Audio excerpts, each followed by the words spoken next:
Mesdames et messieurs, très heureux de vous savoir nombreux pour l'acte 3 de l'émission L'autre journal, premier numéro de l'an 2019.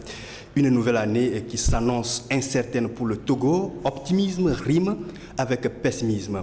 2019 prépare 2020 dans la peur, a titré en manchette l'alternative dans sa dernière parution numéro 763 du vendredi 4 janvier 2019. Sans surprise, la Cour constitutionnelle a avalisé les résultats des élections législatives du 20 décembre proclamées par la CENI. Si l'union des forces de changement UFC s'en est sortie renforcée, avec un siège de plus, c'est Messant Gabriel Agboyome qui doit digérer sa colère pour un siège arraché à sa formation politique et attribué au parti de Gilkese Olympio. En tout cas, les nouveaux élus ont fait leur rentrée parlementaire ce mardi 8 janvier. La coalition des partis politiques de l'opposition joue sa survie avec la sortie médiatique du bouillant leader politique. Je veux nommer Fulbert Artisso qui continue de défrayer la chronique. Nous en parlerons dans cette émission. Mais la grande question, pourquoi le chef de l'État, Faure Gnassingbé, s'est-il dérobé au traditionnel discours de Nouvel An à la nation? Isidore Kouonou, Anani Galet, tous du journal Alternative, ils sont avec nous sur ce plateau pour en débattre. Avec eux, nous évoquerons les sujets brûlants de l'actualité sans toutefois oublier les militaires togolais qui ont confondu leur pays au Ghana où ils se sont retrouvés à la recherche d'un citoyen pour ses opinions politiques. Le sujet fait le buzz sur la toile et suscite de l'ironie dans les commentaires. On en parlera bien évidemment. Mesdames et messieurs, bienvenue. L'autre journal, c'est parti. Anani, bonjour. Bonjour Claver. Oui, on l'avait entendu. Faure Gnassingbé ne s'est pas adressé à la nation togolaise. Quelle appréciation faites-vous de cette attitude du chef de l'État? Oui, il faut dire que ce discours, beaucoup de Togolais attendent ce message de vœu du président de la République, mais ce vœu tarde à venir. Pourquoi ce vœu tarde à venir? Et si on remonte un peu, on s'aperçoit qu'en 2017, le chef de l'État il y a deux ans voilà, cette a année. attendu une semaine avant de prononcer le vœu. Tout récemment, disons l'année dernière, en 2018, il a attendu 3 jours, c'était le 3 janvier qu'il a fait le vœu. Et quand on suit cela, on s'aperçoit que le chef de l'État se dérobe peu à peu de cette tradition. Et est-ce qu'il est obligé? Est-ce que Faure Gnassingbé est obligé? Ce n'est qu'une tradition républicaine. Est-ce qu'il est obligé, Faure Gnassingbé? Bon, selon les textes, il n'est pas obligé parce que la Constitution de la 4e République dispose en son article 74 que le chef de l'État doit faire l'état de la nation une fois l'an. Le texte ne précise pas, ne dit pas qu'il est obligé de faire un discours de vœu. Mais cependant, c'est la tradition. Mais quand même, Faure Gnassingbé a tweeté. Peut-on ressentir l'absence du discours de Faure comme un mépris pour les Togolais? Ah oui, tu viens de lâcher le mot. Hein? Quand on gouverne un pays dans l'amateurisme, quand on méprise, on a du mépris pour son peuple, quand on fait les choses avec approximation, je crois que c'est le résultat que ça donne. Vous voyez, Faure, aujourd'hui, ceux qui nous gouvernent, avec Faure à la tête, ne considèrent pas les Togolais. Pourquoi je dis ça? Nous voyons les élections législatives qui sont passées la dernière fois, le 20 décembre dernier. C'est parce que on ne considère pas les Togolais et on ne veut pas que les Togolais, élisent leurs représentants à l'Assemblée nationale. En fait, ça a quel rapport? Ça a quel rapport avec le discours? On s'est permis de laisser, de passer outre les Togolais pour nommer ceux qui doivent siéger à l'Assemblée nationale. Mais c'est vous qui le dites. Comment on nomme? On ne nomme pas. Il y a une élection qui a eu lieu. Non, on a voté. Je crois qu'on ne peut pas, on ne peut plus revenir sur ce débat. Oui, nous avons déjà débattu cela ici à plusieurs reprises. Je crois que c'est ce mépris que les gouvernants ont des Togolais qui s'affiche aujourd'hui à travers ce truc-là. Aujourd'hui, il a dit tout à l'heure, les Togolais attendent beaucoup ce message, ce discours à la nation, mais on est aujourd'hui le 7 janvier, ce message ne vient pas.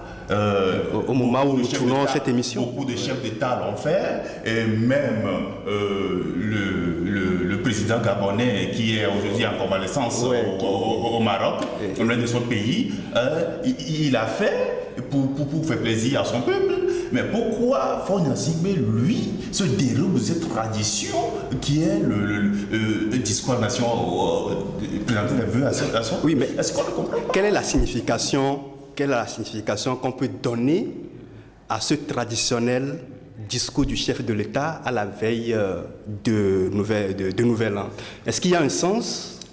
Moi, je pense que le chef d'État renvoie à une mauvaise image de sa personnalité. Pourquoi je dis ça? Toute société a ses normes, ses coutumes. Et quand on est dans cette société, on est obligé de se conformer aux traditions et aux normes de cette tradition. Ici, chez nous, la tradition veut, la coutume veut que chaque fin d'année, on présente des vœux. Et là, il se dérobe, il manque à ça. Mais il a tuité.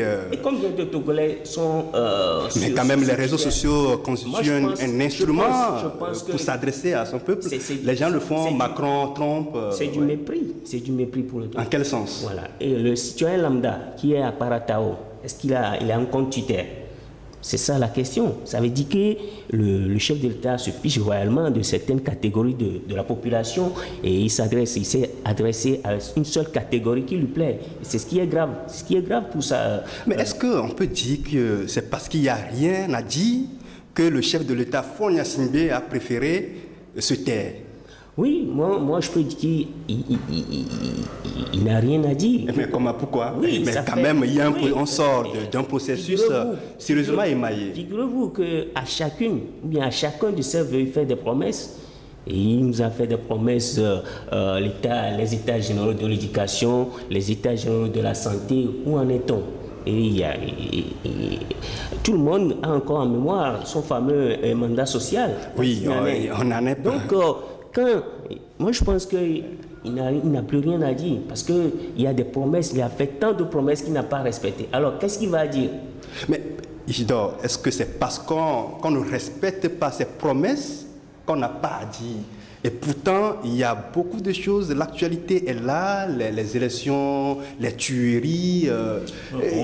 On sait il y a un désordre qui règne dans le pays. Que souvent, les discours de Faure Gnassingbé, ce sont des discours creux, vaceux, vides, il n'y a rien dedans. C'est ce que nous indiquons toujours. Donc, mais quand même, quand bien même ces discours sont creux, vaceux, il y a du n'importe quoi qu'il dit. Bon. Mais qu'est-ce qui fonde effectivement votre analyse? Les Togolais aimeraient écouter ce qu'il va dire, mais il ne le fait pas. C'est pourquoi nous parlons de mépris aujourd'hui. Pourquoi il ne le fait pas? Parce que, tu vois, la gouvernance, la gestion du pays, tout ça là, ça va à l'encontre des normes internationalement reconnues. Faure Gnassingbé, quand on prend aujourd'hui sa gestion, 13 ans de pouvoir, qu'est-ce qu'il a fait? Souvenez-vous, quand en arrivant au pouvoir en 2005 dans le sang des Togolais, sur les cadavres des Togolais, il avait conçu un livret qu'on appelait les 20 plus de Faure. Oui, Si on reprend aujourd'hui ce livret, est-ce que les promesses que Faure Gnassingbé a adressées dans ce livret, est-ce qu'il a fait? Mais quand même, sur les 20 points, on ne peut pas dire que Faure n'a rien fait, quand même. Il ne faut pas exagérer non plus. Écoutez, Claver, sur les 20 points, 13 ans de gouvernance. Quand nous prenons aujourd'hui nos hôpitaux, quand nous prenons aujourd'hui nos écoles, quand nous prenons aujourd'hui les routes, on nous dit aujourd'hui qu'il faut Faure Gnassingbé en train de construire des routes et faire des... Il y a un projet même de construction d'un hôpital digne de ce nom. Non. l'hôpital, le principal hôpital, le CHU de Lomé, on voit dans quel état ça se trouve aujourd'hui. Je ne sais plus en quelle année le projet de BIDC, quand on a envoyé je crois que c'est les 20 millions qui doivent servir à payer le scanner au CHU. Et qui ne fonctionne pas, Oui. Où sont passés cet argent aujourd'hui? Le scanner qu'on a payé, ça sert à quoi aujourd'hui? Tout ça là, cette gouvernance là, le gars il n'a plus rien à prouver au Togolais. C'est pourquoi il s'est tué. Voilà, on a compris que Fonia Singbe n'a rien à dire, il s'est tué. Donc on reste là, on observe. Mais en fait, le chef de l'État devait se prononcer comme ça s'est fait ailleurs, pour donner des orientations de l'année, faire l'état de la nation, retracer le chemin parcouru et donner la couleur de la nouvelle année. Mais quand vous prenez par exemple Macron en pleine crise, Macron s'est adressé. Vous prenez Alpha Condé, il s'est adressé à sa nation, même à graciant des prisonniers. Mais on ne peut pas me dire qu'on ne peut pas dire qu'il n'y a rien à dire parce qu'il y a des prisonniers politiques en prison, il y a les leaders, les membres du mouvement Nweke, il y a Fonia Singbe. Donc on ne peut pas dire que Fonia Singbe n'a rien à dire. Et est-ce que la question que moi je me pose, est-ce que Fonia Singbe s'inscrit dans cette logique, dans la logique de libération des prisonniers? Moi je ne pense pas. Je ne pense pas parce que ça fait bien des années qu'il y a des associations des droits de l'homme, tout ça là réclame la libération des détenus politiques. Il ne le fait pas. Et la dernière fois, lors des événements qu'on a connus depuis le 19 août 2017, il y a eu des arrestations dans le rang du mouvement Nweke. Et les facilitateurs mettent foi à exiger la libération de tous ces membres-là. Mais ce qui se fait, c'est la libération au compte-gouttes. Et tout ça là exprime que le chef de l'État ne s'inscrit pas dans cette logique de libération. Et donc, moi, je dis, et je reviens sur ce que j'ai dit tout à l'heure, qu'il n'a rien à proposer ou il n'a rien à... Mais ce qui est bizarre, ce qui est bizarre dans cette question, c'est quoi? C'est que la Constitution demande que Fonia Singbe s'adresse à l'Assemblée, aux députés pour faire l'état de la nation. On ne le fait pas. Et quand il y a un problème, on ne voit pas le chef de l'État dire un mot. Comment on peut dérober au moins au traditionnel discours la seule occasion pour le chef de l'État de s'adresser à la nation, de reposer les problèmes de la nation? Oui, là, il faut le prendre au mot. Et rappelez-vous à Accra, qu'est-ce qu'il avait dit lors d'une visite qu'il a effectuée à Accra? Il a dit qu'il va respecter scrupuleusement la Constitution. Il a dit. Maintenant, où est entre le discours et l'acte qu'il pose, est-ce qu'il respecte la Constitution? Sauf que les dispositions que lui, on entend respecter, c'est la limitation, ou bien la question de la limitation de mandat, ou bien la Constitution qui a taillé un boulevard, comme on le dit souvent. Est-ce qu'il est contre? Il lit, ou bien il pose des actes, il lit la Constitution selon ce qu'il... selon ses intérêts? Oui, c'est ça. Isidore, Fonia Singbe n'a pas parlé. Ailleurs, on a parlé. Et ça a créé une confusion. Je veux parler du Gabon. Ali Bongo, en convalescence à l'étranger, a fait un discours et ça a suscité une confusion actuellement. Donc on peut donner raison à Fonia Singbe, il ne veut pas de problème. Je veux revenir un peu sur le cas Ali Bongo.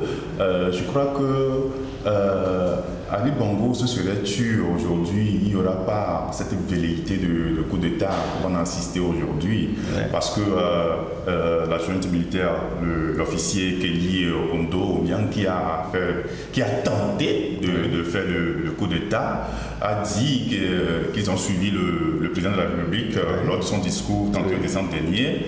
Et dans son discours, ils ont senti que le gars, il n'a plus la capacité de gérer les charges, d'assumer ces charges de président de la République. Donc en conséquence, il serait bien qu'on enlève qu'on crée ce qu'ils ont appelé le Conseil. Non, mais est-ce qu'il revient aux militaires de le faire? Il y a une disposition constitutionnelle. Oui, aujourd'hui. Nous sommes dans un état de droit et démocratique. Aujourd'hui, en Afrique, on récuse les coups d'État. Les coups d'État ne sont pas autorisés en Afrique. Mais tu vois, comment l'Afrique est gérée aujourd'hui avec ses fils à papa qui arrivent à la tête de notre pays et qui... Il y en a combien? Il y en a combien? Il y a Faure Gnassingbé au Togo, il y a Joseph Kabila en RDC, il y a Ali Bongo. Il n'y a que trois. On ne peut pas dire c'est toute l'Afrique. Oui, il n'y a que trois. Mais imaginez, ces trois pays aujourd'hui sont en feu. Donc, c'est l'Afrique qui en pâtit.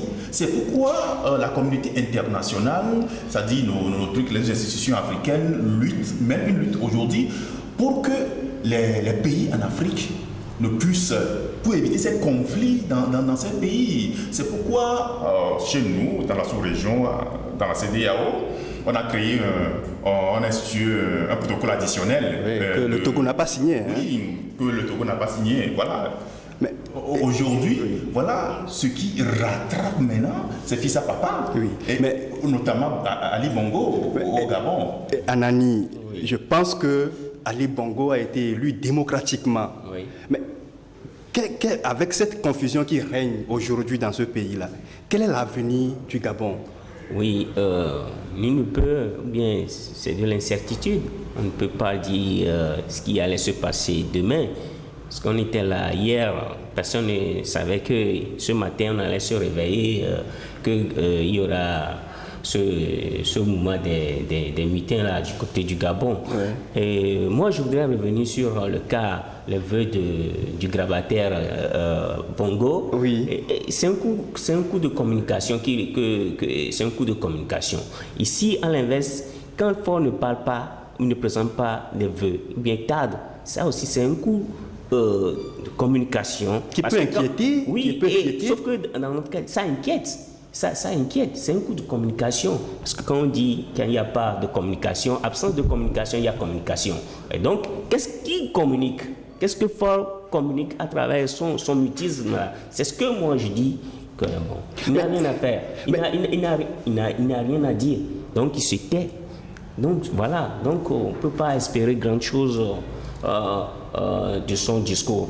Donc, pour ce qui se passe au Gabon, on attend de voir. Moi, je dis, il y a des informations qui me parviennent et qui disent que bon, le coup a été déjoué au moment où tout le monde cette émission. Je me pose la question si les forces françaises n'ont pas appuyé sur les manettes en coulisses, parce que la justement la France revient encore dans ce débat. En Afrique, là, ça pose problème. Mais Gido, est-ce qu'on peut parler des mains invisibles de la France encore dans cette histoire? Non, de cette confusion qui règne au Gabon actuellement? Je voudrais d'abord dire que oui, il y a une confusion totale qui règne aujourd'hui au Gabon, parce que il y a certaines informations qui indiquent ce que le gouvernement avait dit dans la journée, que la situation Le gouvernement a dit quoi? Oui, le gouvernement gabonais avait dit que selon les informations, que la situation est sous contrôle, que tout est rentré dans l'ordre, mais d'autres informations indiquent le contraire, que les Houthis sont toujours présents dans le pays, qui n'ont pas été arrêtés, et que les radios locales du Gabon n'émettent pas normalement. Oui, donc ce qui veut dire que le coup d'État tient toujours. Si on se fie à ces informations. Mais Gidob, est-ce qu'on ne peut pas interpréter ça comme un avertissement à ces dictateurs africains? C'est ce que je disais tout à l'heure. C'est bon, pas un avertissement. Bon, quand nous disons un avertissement, ce serait trop dire. Je parlerai simplement d'un petit message qu'on adresse à ces fils à papa qui ont pris ces États en otage et qui font du pouvoir ce qu'ils veulent et qui marginalisent leur peuple, oppressent leur peuple, c'est-à-dire privent les peuples des libertés élémentaires, des principes élémentaires de démocratie. C'est un message qu'on le lance. Parce que quand vous ne continuez pas à oppresser le peuple, quand vous ne continuez pas à affamer le peuple, quand vous ne continuez pas à priver le peuple des libertés, à un moment donné, le peuple dira, bon, il n'a plus rien à perdre. Ça suffit. Voilà, Merci, messieurs. C'est la fin de la première partie de cette émission. On se retrouve dans quelques secondes pour la deuxième partie. À tout à l'heure.